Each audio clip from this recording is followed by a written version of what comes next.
Modernisms and Methodologies, Part 1, Poetry of the 1930s and 40s. So on this screen you have a list of poets from this period. Of course, this list isn't complete, but it gives you a good beginning idea of the different poets from Britain and from the UK, as well as from the United States.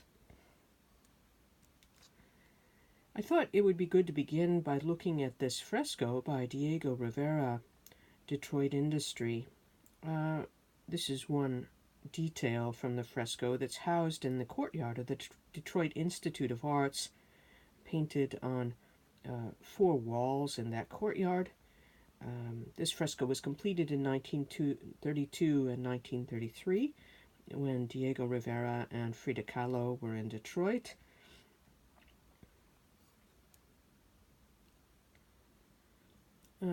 We can see the fresco does demonstrate a bit about utopia-dystopia. It doesn't actually cover the topics war, peace, genocide, migrations, refugees. The destruction of nature perhaps is part of the idea in the fresco. The dawn of the Anthropocene, of course that's not a conscious idea yet, but we could see perhaps that something, some notion is beginning to form in writers, artists of this period about nature and its destruction.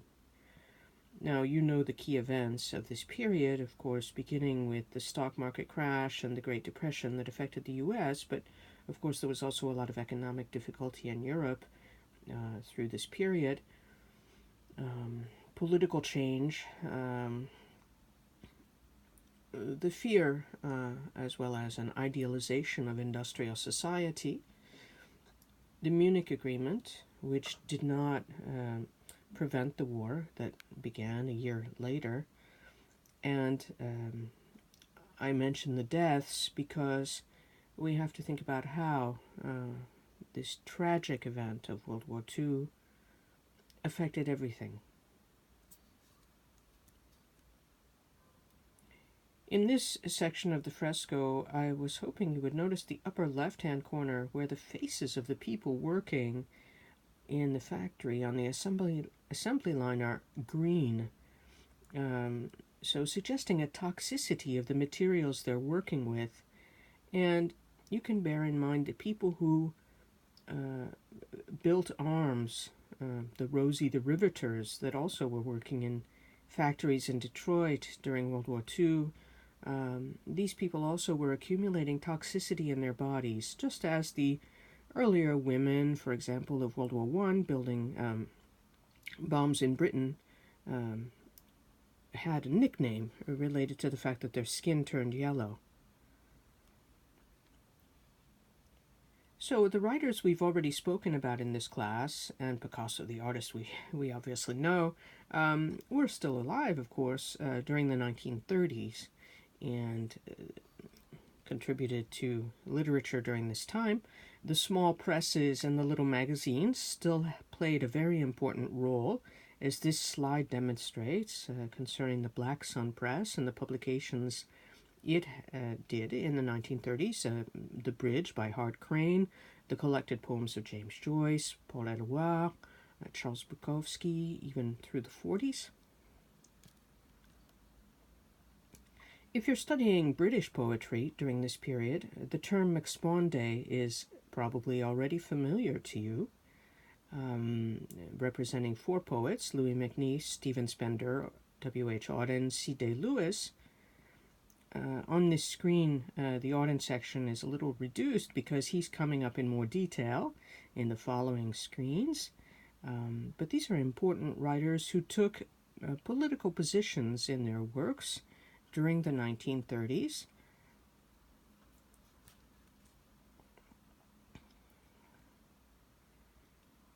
Of course, that seems like a rather masculine quartet, and here a masculine trio, but women were also quite busy during this period, as we'll see.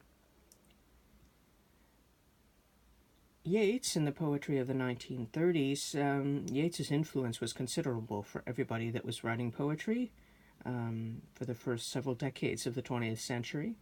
And in this decade, he was responsible for editing the Oxford Book of Modern Verse, from which he chose to exclude some war poetry, by Wilfred Owen in particular.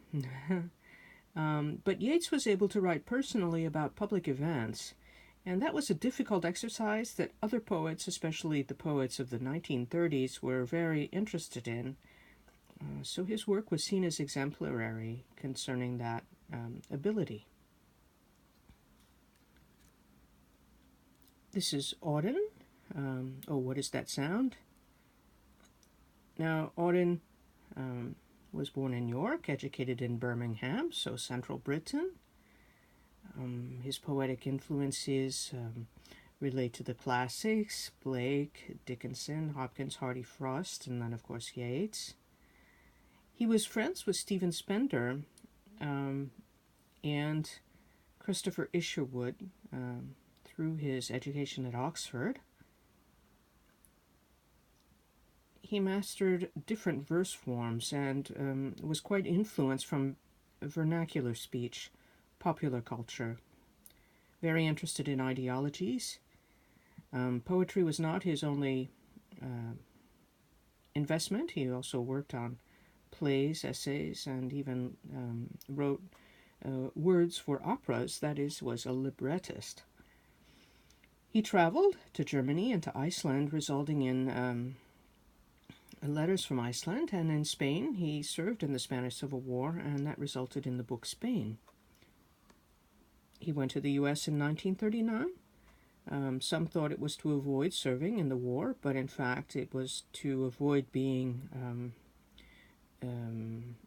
seen publicly as a homosexual during a time when that was illegal. This is his voice.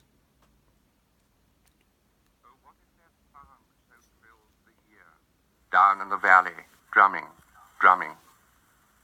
Only the scarlet soldiers, dear, the soldiers coming.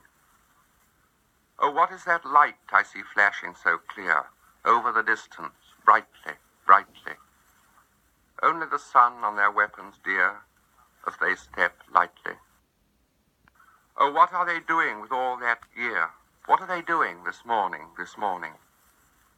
Only their usual maneuvers, dear, or perhaps a warning. Oh, why have they left the road down there? Why are they suddenly wheeling, wheeling? Perhaps a change in the orders, dear. Why are you kneeling? Oh, haven't they stopped for the doctor's care? Haven't they reined their horses, their horses? Why, they are none of them wounded, dear, none of these forces. Oh, is it the parson they want with white hair? Is it the parson? Is it? Is it? No, they are passing his gateway, dear, without a visit. Oh, it must be the farmer who lives so near. It must be the farmer, so cunning, so cunning. They have passed the farmyard already, dear, and now they are running. Oh, where are you going? Stay with me here, where the vows you swore, deceiving, deceiving. No, I promised to love you, dear, but I must be leaving. Oh, it's broken the lock and splintered the door. Oh, it's the gate where they're turning, turning. Their boots are heavy on the floor, and their eyes are burning. Oh. So you see Auden here and here with Chester Kalman. Again with Kalman.